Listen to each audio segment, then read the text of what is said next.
Entre 1975 e 1979, ocorre um dos mais brutais e violentos genocídios da segunda metade do século XX. O genocídio cambodjano foi um exemplo de violência civil em massa que custou aproximadamente a vida de 2,5 milhões de pessoas mortas nas mãos do Khmer Vermelho. O Khmer Vermelho tomou o poder no país após a Guerra Civil do Camboja. Durante o seu brutal mandato de 4 anos, foi responsável pela morte de quase 1/4 dos cambodjanos. O genocídio cambodjano foi o resultado de um projeto de engenharia social do Khmer Vermelho, tentando criar uma sociedade agrária sem classes. E, como todo genocídio, encontramos os sinais de ruptura social muito antes do ápice das mortes.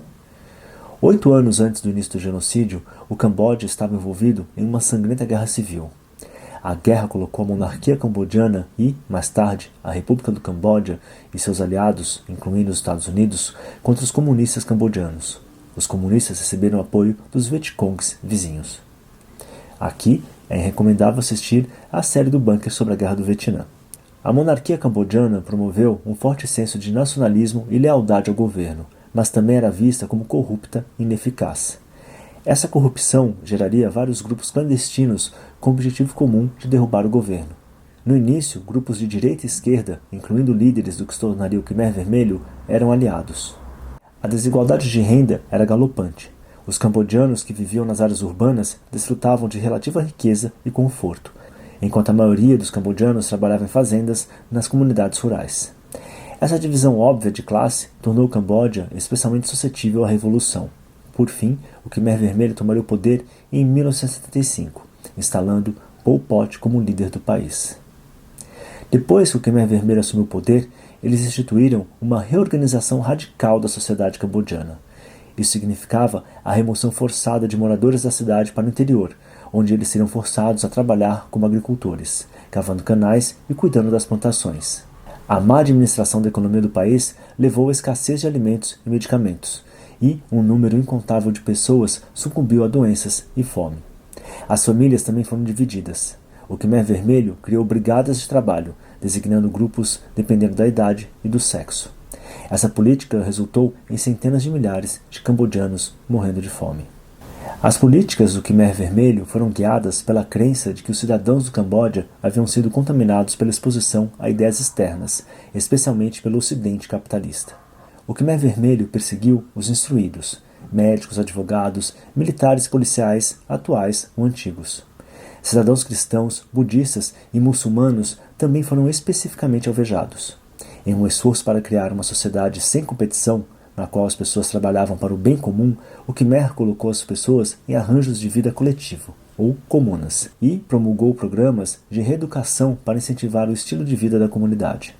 As pessoas foram divididas em categorias que refletiam a confiança que o Khmer Vermelho tinha por elas.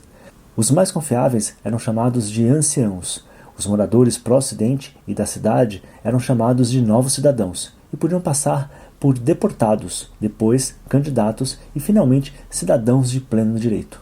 No entanto, a maioria desses cidadãos nunca mudou de categoria. Aqueles que recusaram a reeducação eram mortos nos campos ao redor das comunas, ou no infame campo prisional de Tuol Sleng, conhecido como S21. Vale aqui apontar algumas características que potencializaram a sana genocidária do Khmer Vermelho. Em primeiro lugar, o Khmer Vermelho era um partido com poucos membros ativos. Em 1970, não existiam mais que 3.000 membros em suas fileiras. Em 1975, esse número era de 14.000 membros. Era um partido seita, um partido que se enxergava como ultraminoritário numa sociedade rural tradicional ligada à religião e à monarquia, e que via a influência ocidental corromper essa sociedade. Isso levou a uma radicalização cada vez maior da retórica, que logo descambaria para um extremismo sem freios. O massacre em massa das elites sociais e administrativas foi o maior exemplo disso. Enquanto na União Soviética e na China de Mao Tse-tung existiam os campos de reeducação, no Camboja esses campos tinham uma diferença. Aqui, esses quadros mais antigos, as pessoas que pertenciam às classes antigas de poder, normalmente não eram reeducadas, elas eram simplesmente mortas. A ideia era sufocar ao máximo qualquer possibilidade de que esses membros pudessem influenciar, de alguma maneira, o minoritário grupo revolucionário. A relação de força desfavorável faz com que não se reeduque, não se exija nenhuma autocrítica, executa-se diretamente. Por sua vez, essa minoria demonstrava não possuir nenhum nível intelectual mais elevado.